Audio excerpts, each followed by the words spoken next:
Il PDR presenterà un proprio candidato alle primarie di coalizione Agrigento 2020, in programma l'8 marzo prossimo. È quanto emerso dall'assemblea di iscritti e simpatizzanti svoltasi ieri nella sede del partito, in vista dell'appuntamento elettorale che precede quello del maggio prossimo.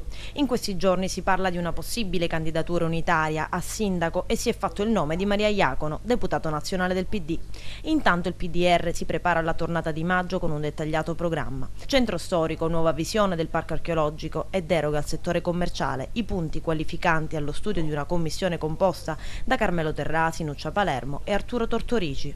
È un momento di riflessione, abbiamo una tempistica da rispettare, atteso che giorno 1 dobbiamo proporre anche la nostra candidatura. Siamo qui per discutere, ma non solo di candidatura, ma anche per attivare un programma importante per la città di Agrigento. Riteniamo che da parte di un partito come il nostro sia doveroso e opportuno incidere in maniera positiva per Agrigento.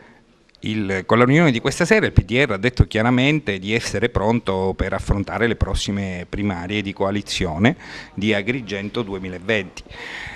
Dopo questa riunione sicuramente il partito è andato ad individuare il migliore percorso per la migliore scelta da offrire alle città attraverso le primarie che si terranno di coalizione. Inoltre questa sera abbiamo gettato le basi programmatiche da affidare al futuro candidato sindaco.